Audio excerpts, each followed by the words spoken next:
صحابہ کرام کے ایمان لانے سے پہلے ایک جنگ چلی ہے عرب کی، جسے جنگ بعاث کہتے ہیں۔ یہ 120 سال تک چلنے والی جنگ ہے، جن میں کئی نسلیں لوگوں کی کام آئی ہیں۔ آپ اٹھائیں قرآن کریم سورت نمبر 3 سورت آل عمران آیت نمبر 100، وَاعْتَصِمُوا بِحَبْلِ اللَّهِ جَمِيعًا وَلَا تَفَرَّقُوا۔ اٹھائیں اس آیت کی تفسیر کہ یہ آیت کب اتری، کیوں اتری، کیسے اتری، کہاں اتری، کس لیے اتری۔ قیس ابن شماس اندھا تھا، یہودی تھا، خطرناک تھا، بے ایمان تھا۔ جب اس کو پتہ چلا رسول اللہ صلی اللہ علیہ وسلم مدینہ آئے ہیں، اوس اور خزرج کی 2 قوموں میں اتحاد ہوا ہے اور وہ مسلمان بنے ہیں، صحابہ بنے ہیں، اللہ کے قریبی بن گئے ہیں، تو اس نے یہودیت کی اپنے اندر کی لگی ہوئی آگ کو مزید سلگانے کے لیے ایک دن ایک گستاخانہ جملہ کہا۔ وہ کیا تھا؟ اوس اور خزرج قوم کے 2 صحابہ، اوس بھی ایک قوم ہے، خزرج بھی ایک قوم ہے، یہ بیٹھے ہوئے ہیں۔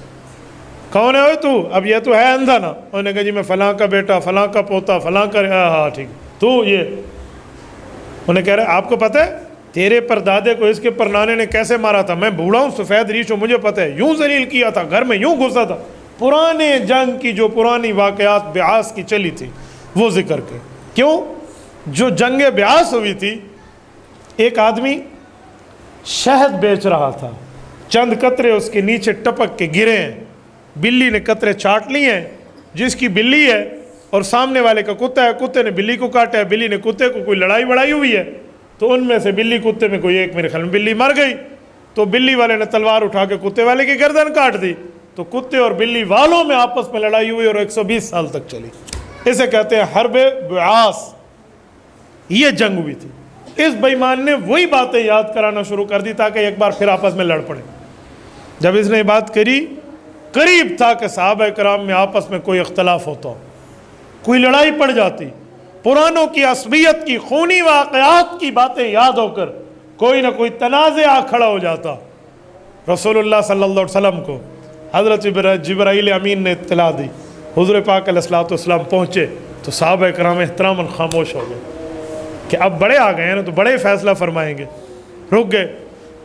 اللہ کے رسول صلی اللہ علیہ وسلم فرمایا تم لڑ رہے ہو، وَكُنْتُ بَيْنَ أَظْهُرِكُمْ، اور میں تم میں موجود ہوں، مجھ سے فیصلہ نہیں کراتے، مجھ سے نہیں پوچھتے کہ اس تمہارے اکٹھ پر کتنے آنسو لگے ہیں، کیا کیا محنتیں ہوئی ہیں، کیا کیا ہمتیں کام آئی ہیں، اور کیسا اللہ کا کرم اور فضل ہوا ہے کہ تم دشمنوں کو بھائی بھائی بنا دیا گیا، تم یہ نہیں دیکھتے۔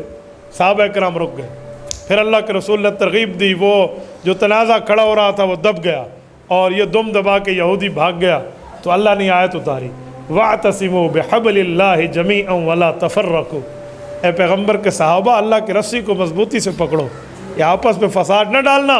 وَاذْكُرُوا نِعْمَةَ اللَّهِ عَلَيْكُمْ، وہ وقت یاد کرو، اِذْ كُنْتُمْ أَعْدَاءَ، جب تم ایک دوسرے کے دشمن تھے، ایک دوسرے کا خون پینا چاہتے تھے، ایک دوسرے کی جان کو ختم کرنا چاہتے تھے۔ اپنے آبا و اجداد کو دیکھو، فَأَلَّفَ بَيْنَ قُلُوبِكُمْ، رب نے تمہارے دلوں میں محبت کے دریا بہا دیے، اللہ نے تمہارے دلوں میں محبتیں جوڑ دی ہیں، مودتیں، مسرتیں، یگانگت، پیار کو جوڑ دیا ہے، یہ یاد کرو۔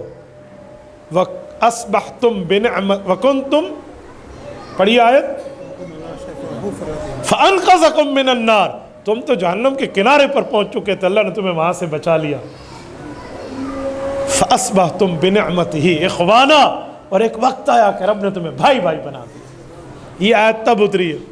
اس سے پتہ چلا کہ ہمیں ہر قسم کے معاملات میں حکم اللہ کے رسول کو بنانا ہے، فیصلہ رسول اللہ سے لینا ہے۔ یہ لوگ تھے جو اتنے سالوں لڑ چکے تھے، کیا وجہ تھی کہ بھائی بھائی بن گئے؟ وہ رسول اللہ کے اوامر پہ عمل کرنا، حضور کی منہیات سے بچنا اور رسول اللہ کی تعلیمات پر عمل کرنے کے مترادف تھا۔ آج ہم ہمارے جھگڑے، ہماری فساد، ہماری لڑائی کا سبب بھی حضور پاک کی تعلیمات سے دوری ہے۔ اگر ہم تعلیمات نبویہ کو، حضور پاک کی تعلیمات پیغمبر کو عمل پیرا کر کے اپنی زندگیوں میں لے آئیں تو فَأَصْبَحْتُمْ بِنِعْمَتِهِ إِخْوَانًا کی دولت ہمیں بھی مل جائے گی۔